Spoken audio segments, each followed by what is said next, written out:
So yesterday was a pretty big day for Kemper users because they finally announced and released the brand new reverbs. Now this is a pretty timely release with Winter NAMM being next week. I think they wanted to get these out to the public to kind of generate some buzz and some talk, and it's working. A lot of the Kemper Facebook groups and forums that I've seen around the internet are abuzz with activity. People are posting videos of them playing the new reverbs and talking about them. So in today's video, I'm going to play through some of the new reverb sounds. We're going to talk about them. Do the Kemper reverbs hold a candle to something that you would get from Strymon or Source Audio or Eventide, or are they even better? All right, let's hear these new reverbs. I'm going to be using my Novo Ceres T, going straight into the front of the Kemper. The profile I'm using is one of mine. It is my Morgan AC20 profile. If you're interested, you can find those available for download in the description box below, as well as profiles of all of my other amps that I've done. Now, I'm not going to be tweaking these reverb sounds at all. These are going to be as they came from the update. So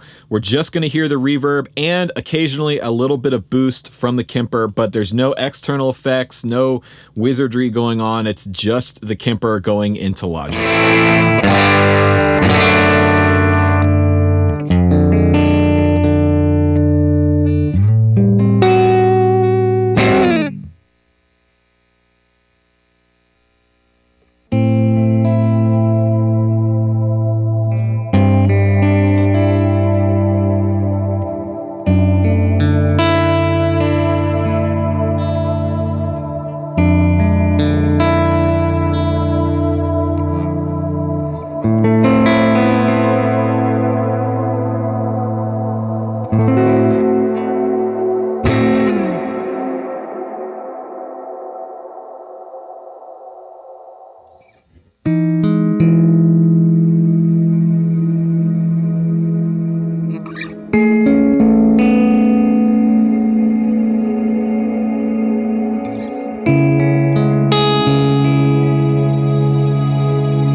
right, so I've been playing with these reverbs for a few hours now, messed around on a track, put some synth through the Kemper, and I've got a few thoughts. So first off, these are a major improvement over the old reverbs that the Kemper originally came with. There is now a much wider range of different sounds and styles, everything from like super lush ambient pad sounds to really nice room and spring sounds.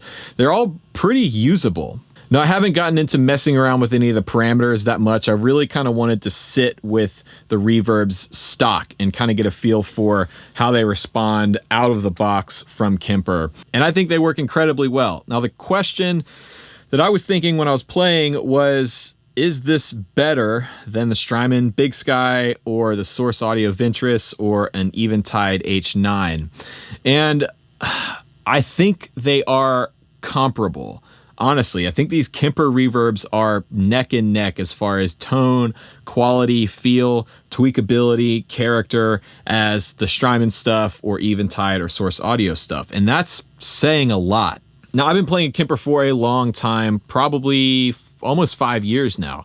I've gigged with it, toured with it, but it's never really been my go-to #1 rig because of the built-in effects. The reverbs, the delays, the overdrives just never were quite what I wanted from the unit. And so what I found was I was having to, build a Kemper-specific pedal board utilizing the stereo effects loop, or I would have to just bring my main pedal board out with me. And for me, that kind of defeats the purpose of the Kemper. The thing I like about the Kemper is you can just have the head and the floor remote in your guitar and have an entire stereo rig at any show at any time. But no matter how good my profiles were, I never could commit to that because I didn't like the stock effects.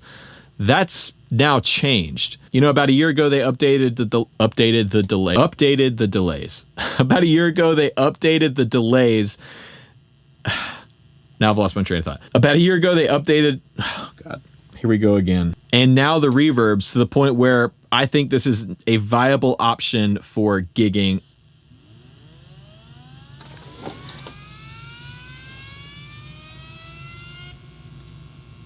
Did you hear that? Okay, that's been happening a lot recently. I don't know what it is.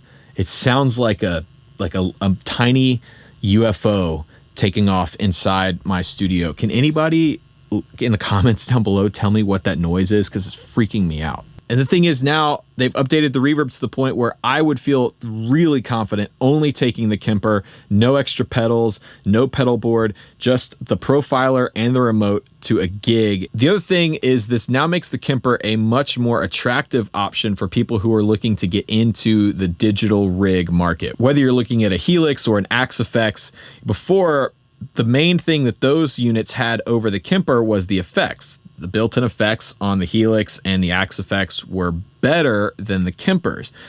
But the main selling point of the Kemper is that you can profile your rigs or download really great sounding profiles. Now, there's definitely still room for improvement on the Kemper. I'm still not totally happy with the way the stock overdrive and fuzz and distortion sounds are. I just think they leave a lot to be desired. So hopefully that'll be the next major update we see on the Kemper. Once that happens, I think this thing's going to be really hard to beat, man. I mean, it already is. You have the ability to profile your own amps. You have really great built-in time-based and modulation effects now. But I think if they can get their overdrive sounds and fuzz sounds really dialed in like they have the delays and reverbs, this thing's going to be hard to beat. But let me know what you think about the reverbs in the comments section down below. Also, are you a Kemper user or are you thinking about getting a Kemper, and does this make it more appealing now? Like I said before, if you want to get my profiles, they would be linked in the description box down below, or you can go to my website, rhettshull.com, and find them there. I've got more profiles on the way very soon, so be sure to check back in for new updates to that when they happen. Also, if you want to support the YouTube channel directly, you can check out the Green Room, which is linked down below as well. There you can find ways to download my original music, get one-on-one Skype lessons with me each month, and just be a part of the conversations that are going on over there. And be sure to follow me on Instagram at Rhett Shull as well. Winter NAMM is next week, so I'm going to be busy with that and posting all kinds of stuff from Anaheim. So if you're not following me already, check me out on Instagram. Anyways, that's going to do it for this video. I hope you enjoyed it. Be sure to subscribe if you haven't already. Thanks for watching. I'm Rhett Shull, and remember, there is no plan B.